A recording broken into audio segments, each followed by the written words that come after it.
bu savaşın bir de yani özellikle Kürt halkını yakından ilgilendiren bir savaş olduğu ortada. Yani Trump'ın bir açıklaması bir diğer açıklamasını tutmuyor. Önce Kürtleri desteklerim, eğer karadan harekete başlarlarsa sonra Kürtler ölmesi. Yani ne dediği belirsiz. Bir sabah başka bir şey söylüyor, ertesi sabah başka bir şey söylüyor ama sonuç itibariyle biz Başur'daki ABD üslerinin de hedef alındığını, hatta en son Süleymaniye'de de bir saldırı olduğunu biliyoruz. Barzani'de sabrediyoruz ama sabrımızın da bir sınırı var dedi. Talabani'den de benzer bir açıklama geldi. Bağdat'a ilettiklerini, saldırıyı düzenleyenleri de bildiklerini söylediler. Her ne kadar bu saldırılar açıktan hiç kimse tarafından üstlenmese de Başurlu siyasetçilerin hem ABD, İsrail olsun hem de İran'la da ilişkileri var. Bu durum nereye evrilir? Özellikle Başure Kürdistan'da nereye doğru gidiyor sence? Nereye doğru gitmemesi gerekir? Yani hassas bir bıçak sırtı bir denge söz konusu orada da. Bu konuya dair yorumun ve değerlendirmen nedir? Onu duymak isteriz.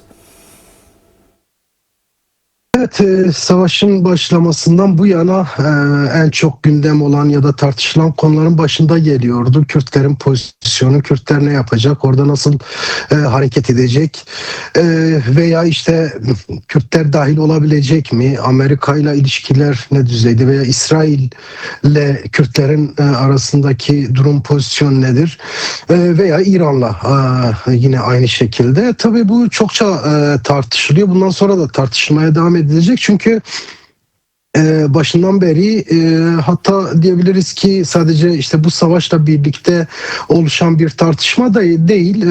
Geçmişten bu yana işte İran Kürtlerinin oradaki Molla rejimine karşı ciddi manada bir hareket ve tavır içerisinde olduğu biliniyor. Zaman zaman çatıştıkları da olmuştur ama çok da fazla böyle güç birikimi yapılmadığı için de çok etkili bir çatışma içerisinde veya bir karşıtlık içerisinde çok fazla girilmedi. Daha çok politik boyutuyla belli bazı işte örgütlenmelerin olduğunu söyleyebiliriz. Son yıllarda biraz daha bunun artış gösterdiğini de belirtebiliriz. Fakat mevcut durum biraz daha farklı elbette ki. Bu tartışmaların bu boyuta gelmesinin en büyük yani tartışmaları bu boyuta getiren en büyük nedenlerden bir tanesi işte küresel güçlerin Amerika başta olmak üzere yine İsrail'in de bir şekilde Kürtlerden medet umuyorlar mı, ummuyorlar mı veya Kürtlerle birlikte hareket edecekler mi, etmeyecekler mi tartışmasının başlamasıydı. Elbette ki Serdar, hemen savaşın ilk gününe... Araya küçük bir soru daha sıkıştırayım. Ben birkaç yerde gördüm, bazı kalem oynatanlar da aslında diyor bu ABD ve İsrail'in başlangıçtaki hedeflerinin yani işte decapitation dedikleri liderlikte indirirsek bir isyan başlar, bu iş çok uzun sürmez diye düşündükleri hesabın tutmadığını, aslında bir tür çaresizlik belirtisi olarak Kürtlerin kapısını çaldığını söyleyenler de var. Bu konuya dair de yorumunu duymak isteriz. Onu da araya da sormuş olayım. Buyur, tekrar söz sana verelim. Devam et lütfen. Hatırlarsanız İran'daki halk hareketleri yani son yıllarda özellikle çok ciddi manada belli boyutlara ulaşmıştı. En son yine benzer şekilde yani son 2 ay içerisinde çok yoğun bir halk hareketlenmesi oldu. Elbette ki bunun içerisinde Kürtler de vardı ama bu daha çok tabandan doğru ekonomik, siyasal boyutları olan bir hareketlenmeydi. Öncesi bir hatırlarsınız Jinjiyan Azadi yani sloganıyla başlayan ve günlerce devam eden çok sayıda kişinin yaşamını yitirdiği ve bir ayaklanma daha olmuştu. Sonrasında bu sürekli süre geldi. Bundan yola çıkarak belki böylesi bir ümit diyelim, ümit etmişlerdir. Böylesi işte buraya yönelik bir saldırı gerçekleşmesi halinde acaba işte halkta bir kıpırdanma olur mu? Bir isyana dönüşür mü? Farklı bir şekilde tabandan doğru bir boyuta kavuşur mu diye bir şey vardı elbette, bir beklenti vardı ama Kürtlerin buradaki pozisyonu biraz daha farklıydı elbette. Hem politik açıdan hem silahlı güç açısından ne yapabilecekleri konusunda hani belli bir kabiliyetleri olan, işte son günlerde savaş başlamadan önce Kürt partilerinin bir araya gelerek birliklerini oluşturması, halkta ciddi rahatsızlıkların olması, işte özellikle Molla rejiminin hem baskısına maruz kalan hem de işte idamdan tutalım birçok kötü muameleye başta Kürtlerin maruz kalmış olması bunu biraz daha gündemleştiriyordu ama mevcut haliyle Kürtlerin pozisyon almada ki işte o yani hem ortamı belirsiz hale getirme durumu söz konusu olması hem de istenilen düzeyde veya işte hegemon güçlerin veya işte saldırı gerçekleştiren güçlerin istedikleri düzeyde belli bir katılımı görmemeleri o durumu biraz daha farklı bir boyuta taşıdı. Elbette ki bu savaşı değerlendirirken Murat Hoca etraflıca aslında anlattı. Daha çok işte ekonomik boyutunun yaratacağı etkiler üzerinde de çok durulabilir. Fakat politik anlamda aslında düşünülmesi, tartışılması gereken çok boyutu var. Burada nasıl bir sonuç ortaya çıkacak? Beklentilerin çok da ötesinde bir durum var. İran daha fazla direniyor. İşte Hamaney'in öldürülmesinin ardından belli bir güçten düşme halinin söz konusu olabileceği tartışılıyordu, düşünülüyordu.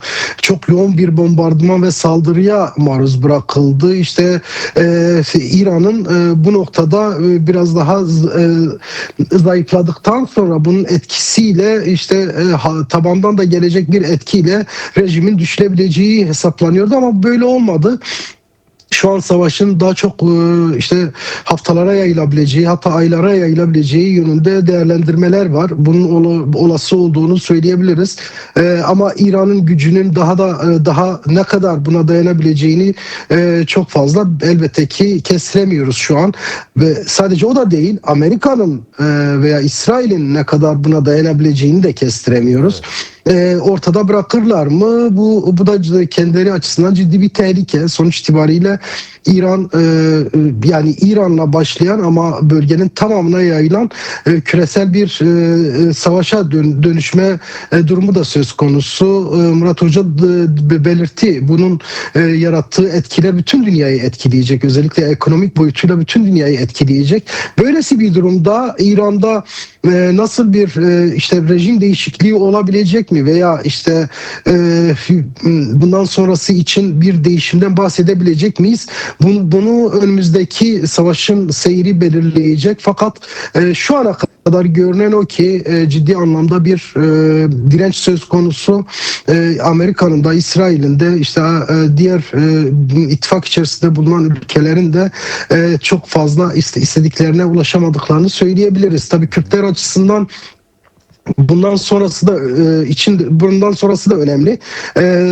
Zannedersem Kürtlerin halen talepleri baki. Elbette ki bu rejimi istemiyorlar. Ciddi anlamda bir sorun ve sıkıntı olduğunu ortaya koyan beyanları da söz konusu. Ama körü körüne de bu savaşa dahil olacaklarını da düşünmüyorum. Demokratik bir siyasete evrilebilir mi peki Kürtlere karşı yaklaşımı İran'ın önümüzdeki dönemde savaşın gidişatına bağlı olarak? Kuşkusuz. Çünkü Larijani'nin açıklamalarını belki sen de duymuşsundur. Yani bir övgü, bir metih de vardı Kürt halkına yönelik. Kavim bir halktır, şöyle değerlidir, böyle değerlidir. Ben uzun açmayayım da sen bu konuya dair de bir değerlendirmede bulunursan sevinirim.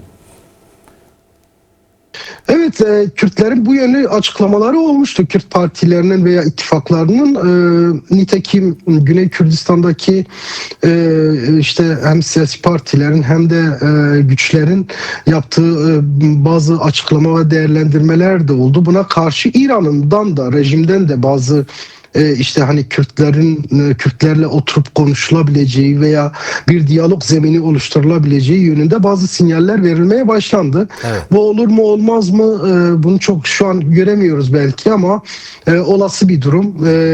Yani hem bu rejim değişikliği olması halinde de bunun olabileceğini öngörebiliriz ama rejim değişikliği olmasa da İran'ın çok fazla da şansının olduğunu söyleyemeyiz bu noktada. Yani hani örneğin bir savaş halinde ezemeyeceğim bir yapımı, bir güç mü? Elbette ki bu İran'ın gücüne kıyasla bunu yani hani Kürtlerin çok da böyle devasa bir güç sahibi olduğunu elbette ki söyleyemeyiz ama orada direnebilecek kabiliyete de sahip olduklarını rahatlıkla söyleyebiliriz ki daha önce de bu yaşandı. Yani hani Kürtlerin direngen bir işte halk olmasından kaynaklı veya işte savaşçı bir güçlerinin olmasından kaynaklı veya birliklerini sağlamaları halinde potansiyel bir güç olabileceklerini söyleyebiliriz ama bunun dışında elbette ki bir arayışları var.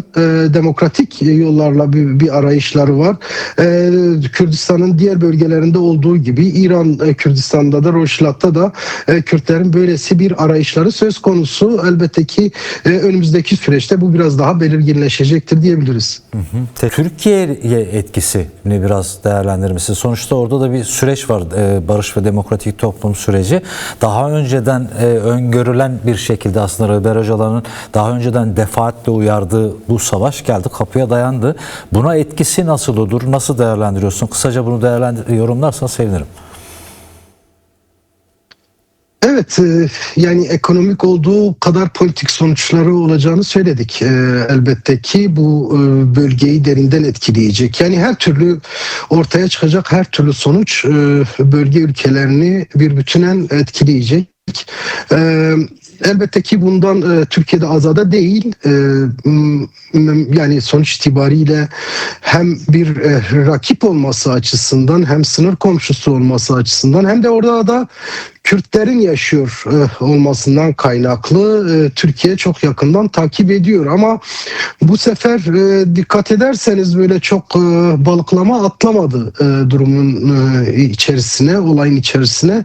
Elbette ki endişelerini her fırsatta dile getiriyorlar. Yani oradaki Kürt varlığının, Kürtlerin politik anlamda varoluşunu yaratacağı etki ve tehlikeyi kendileri açısından veya öyle yansıtıyorlar biliyorsunuz. Bu açıdan bir şekilde kendilerini hissettirmeye çalıştı Türkiye. Dışişleri Bakanlığı veya işte Erdoğan zaman zaman bazı konuşmalarında dile getiriyor. Fakat dediğimiz gibi öyle çok da işte Suriye'de olduğu gibi çok ciddi bir etkiyle olayın içerisine dahil olmadı. Elbette ki bunun bazı nedenleri var. Bunlar belki daha sonra daha net ortaya çıkacaktır. Ancak hatırlarsanız Sayın Öcalan İran'la ilgili değerlendirmeler yaptığında tüm bu yaşanacaklara aslında bir şekilde dikkat çekmişti, çekiyordu. Bu hem yaptığı konuşmalarda, heyetlerle yaptığı görüşmelerde de bunu dile getiriyordu. Hem de daha önce işte hem savunmalar falan da bunlar vardı. Karşımıza çıkıyordu. İran'a dikkat edilmesi gerektiği, buraya yönelik bir saldırının yani daha doğrusu İran'la İsrail çelişkisini çok açık bir şekilde dile getiriyordu. Elbette ki bu gerçekleşti. Bu yani kendisinin öngörüleri de gerçekleşti. Burada hem Kürtlerin nasıl bir pozisyon alacağı önemliydi hem Türkiye'nin nasıl davranacağı elbette ki merak konusuydu.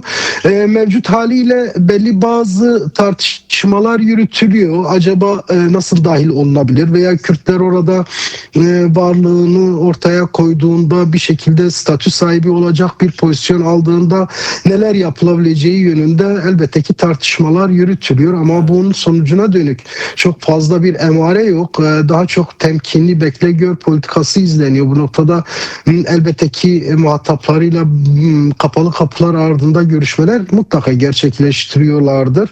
Hani Kürtlerin oradaki varlığına dikkat çeken bir politika çerçevesinde böylesi bir girişimleri elbette ki vardır, olmuştur.